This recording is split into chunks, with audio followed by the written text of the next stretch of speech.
તાપીમાં આપની કિસાન મહાપંચાયત અને ચેતર વસાવાના નિવેદનો. આજે વ્યારા ખાતે મહુવા, નિઝર અને વ્યારા વિધાનસભાના તમામ પદાધિકારીઓ સાથેની અમારી બેઠક હતી. આવનારી 23 નવેમ્બર રવિવારના રોજ 2 કલાકે ગુણસદા સુગર ફેક્ટરીના ગ્રાઉન્ડ પર કિસાન મહાપંચાયત મળનાર છે, ત્યારે એના આયોજનના ભાગરૂપે આજે અમારી બેઠક હતી. સાથે સાથે સંગઠનને નવી રચના થાય અને આવનારી તાલુકા અને જિલ્લા પંચાયતની જે ચૂંટણી છે, નગરપાલિકાની ચૂંટણી છે, એમાં તમામ બેઠકો પર સ્વતંત્ર રીતે આમ આદમી પાર્ટી લડવા જઈ રહેલી છે. ત્યારે સારા સેવાભાવી લોકો આવનારા દિવસોમાં ઉમેદવારી કરે અને આમ આદમી પાર્ટી સાથે રહીને મજબૂતાઈથી લડે અને આવનારા દિવસોમાં વ્યારા જિલ્લામાં તમામ તાલુકા પંચાયતોમાં આમ આદમી પાર્ટી સત્તા પર આવે એવા અમારા પ્રયાસો છે. સાથે સાથે આજની બેઠકમાં એસઆઈઆરની કામગીરીને લઈને અનેક આગેવાનોએ અમારું ધ્યાન દોર્યું છે.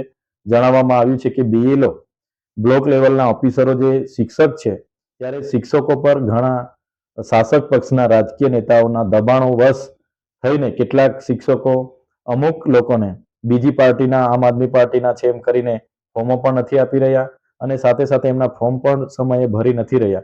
ત્યારે અમને ભીતિ છે કે આવનારા દિવસોમાં જે લોકો બહાર નોકરી ધંધા અર્થે ગયા છે, સુગરોમાં કામ માટે ગયા છે, એવા લોકોના મત યાદીમાં નામ ઉમેરવાનું રહી જશે. ત્યારે અમે તમામ બૂથ પર અમારા બ્લોક લેવલના એજન્ટ તૈયાર કરવાની પણ અમે સૂચના આપી છે, જે એજન્ટનું કામ બીએલઓ સાથે રહીને મત રક્ષકની કામગીરી અહીંયા કરશે.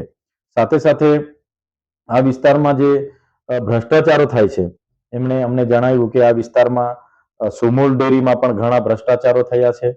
સાથે આ વિસ્તારના આદિજાતિઓના વિકાસ માટે ગુજરાત પેટર્ન યોજના હોય કે વિકાસશીલ એક્ટિવિટીની યોજના હોય કે રેતી રોયલ્ટીની યોજના હોય, તમામ યોજનાઓ બારોબાર એજન્સી કોન્ટ્રાક્ટરો અને નેતાઓ આયોજન કરી દેતા હોય છે અને લોકોને શું જોઈએ છે એને પ્રાધાન્ય આપવાની જગ્યાએ પોતાને કેટલું કમિશન મળશે એને પ્રાધાન્ય આપીને કામ કરી રહ્યા છે, જે પણ અમારા પર ધ્યાન પર આવ્યું છે. ત્યારે આવનારા દિવસોમાં આમ આદમી પાર્ટીના તમામ પદાધિકારીઓ એ ભ્રષ્ટાચારને ઉજાગર કરવાના પ્રયાસો કરશે અને જે શિક્ષણની સમસ્યા બાબત છે, આરોગ્ય છે, સિંચાઈ છે, જેવી અનેક બાબતોને લઈને આવનારા દિવસોમાં આમ આદમી પાર્ટીની તમામ ગામો વચ્ચે તમામ ગામમાં જઈને ન્યાય સભાઓ પણ થવાની છે, જે આજની મિટિંગમાં અમે ચર્ચાઓ કરી છે. ખેડૂતો માટે કઈ મુદ્દા રહેશે? ખેડૂતો માટે આજે જે પ્રકારે ચર્ચા થઈ એમ પ્રકારે જે સુગર છે, સુગરને સભાસદોની કે એમના કોઈને પણ સંમતિ વગર બારોબાર ખાનગી પેઢીને વેચી દેવામાં આવી છે, એક બાબત છે. ને જેટલા બધા ખેડૂતો છે એમના સુગરમાં પોતાના શેરડીના પૈસા પેન્ડિંગ છે, એની પણ એક રજૂઆત આજે એમણે કરી છે. સાથે સાથે બોરદા વિસ્તારના ખેડૂતોએ ત્યાં સોલાર પ્રોજેક્ટના નામે એમની જમીનો જે સંપાદન થાય છે એ બાબત પણ અમારી સમક્ષ લઈને આવ્યા છે.